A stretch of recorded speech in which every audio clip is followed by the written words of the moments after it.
Oh, it just occurred to me I'm not wearing my pearls. I can't do a video without my pearls. Lounging with Lisa, the video series that has me lounging while coming at you with thoughts of the day. I've returned. I just thought I'd drop in. I haven't done a video in a couple days, I don't think. I think the last one was the phone call with Nicholas. It is now Wednesday, December something, 2000 and something. 19. Oh, Bernadette's behind me sleeping in her tower. I just wanted to drop in. I don't have anything major to impart to you at this time. I'm going to work today. Like I said before, when we have these ad specials, it helps me out in terms of not having, like, I pre-sold quite a few things. So this week's kind of casual. Last week was kind of casual. And then next week won't be casual because I call everybody under the sun. People I've never heard of, ladies and gentlemen, to see if they'll go into our holiday issue. Christmas issue, I'm sorry. Forgive me.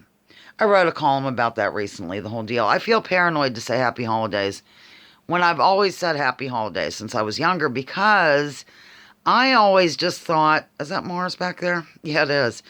I always just thought that happy holidays meant Thanksgiving, Christmas, New Year's. I just thought that was the big deal, and now people freak out if you don't say Merry Christmas. Around here, they do. I've had people, like, get mad at me and stuff. I'm not making it up, ladies and gentlemen. Like, I approached somebody for advertising by way of email. He had advertised before.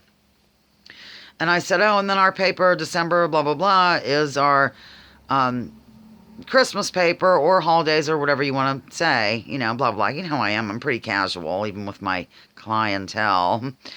And he got back with me and he said, it's Merry Christmas. And I love how people are so hostile when they say it. It's like, Merry damn Christmas, not Happy Holidays. Have a good one. It's just kind of a silly thing. The column that I wrote, the basic theme was that, well, actually it was just about all kinds of gripes about this holiday season. But a main point was how people get more wound up over this fake, made-up, phony war on Christmas, of all things, than they do about actual wars. And so that was a little upsetting to me, being the peacenik that I am. Also, what's the deal? Like, I've heard, I'm really wandering off here, trailing off, but I didn't have anything on to begin with. I was just checking in. Okay, hang on. Sometimes there's people in political life or whatever, and others will describe them as, oh, Joe Blow, Senator Joe Blow, he's an isolationist, or he's a, what's the other word? Non-intervention. No, it's not non-intervention. It's isolationist, and there's one other word. Let me think of it.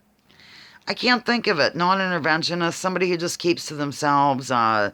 I can't think of the word. You're going to have to help me out, ladies and gentlemen, but I think those qualities are fine. I don't mind being an isolationist or somebody who doesn't get involved in the war movement. So I don't see why that's a bad thing, but it's all, anybody like Joe Blow would be painted as being bad because he's not in that group.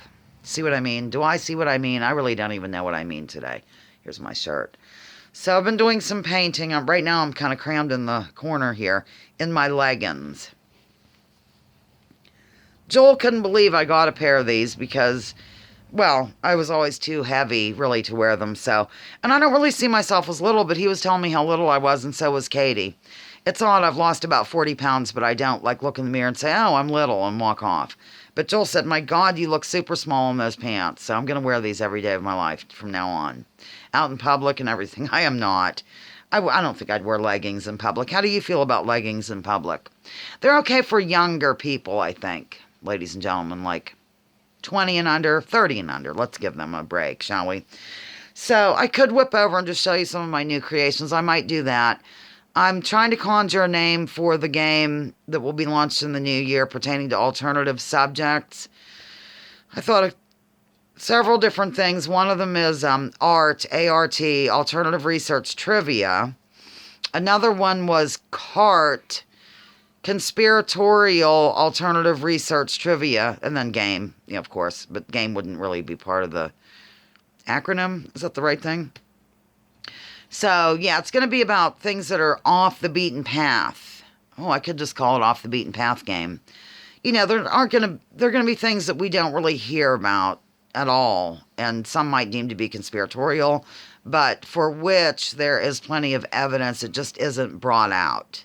Maybe I'll just call it all that. The game that deals with evidence that isn't brought out and keeps us in this postage stamp consensus, as David Icke might say. Okay, I'm going to show you what I've been doing. Hold me, would you? I don't have the ability to flip the phone around, you know what I mean? So I'll try to, okay. Just some bringing my own quote-unquote artwork into the, here, let me just, see, that says hippie holidays, and it's a peace wreath with little hollies on it. And then, you know how Bob Ross always said there are no mistakes? And I forget where the one is where there is a mistake. Oh, this was actually a mistake at first. I went to do another one like this, the peace wreath, and I goofed up on my circle, so I made it into a heart with a lot of fuzzy look, and just sort of did those all over it, as it did not turn out like this. And then I thought I'd reverse things, like the wreath, quote-unquote wreath, is green and the other things aren't, like the holly. I don't know, ladies and gentlemen, this is very therapeutic for me, and let's admit it. I need therapy. Here's some turtles that I've done. I finally finished some stuff, you see? Not even sure if you can tell. Here's one from a long time ago. I just followed along with somebody and they told me how to do it. You see, what I need to do, what I really want to do is, you know the healing tree? Hold a minute. The healing tree is so unique in that it's just interesting, and it has, the trunk kind of goes up, and then part of it will come around and then go up. And I have things hanging in it. For those who aren't familiar, the healing tree's out front here. And back in the old days, we had a cat named Todd. Unfortunately, met an early demise on Route 6 here. It was hideous. Anyhow, he would bring things in, like chipmunks and birds and whatnot, and we'd rescue them. I'd take them to the healing tree, and 98% of the time they'd live. So it's just an interesting tree, and I want to maybe do it in an abstract manner, but I'm not sure how. So I'm hoping that this old stoner looks at the video and he can give me some advice on how to do it. I love the tree, and I'd even put in like blurry, abstract-y things of what's hanging in said tree. I'm going to let you go, ladies and gentlemen. This video is going on 8 minutes, and it's really about nothing. I don't even know what the heck I'm doing. Bernadette, Bernie, there's my girl. Maybe we can just sign off with her. Okay, signing off, ladies and gentlemen. Lounging with Lisa, the video series that has me lounging while coming at you with thoughts of the day, and they're all over the map. Please join me, join others.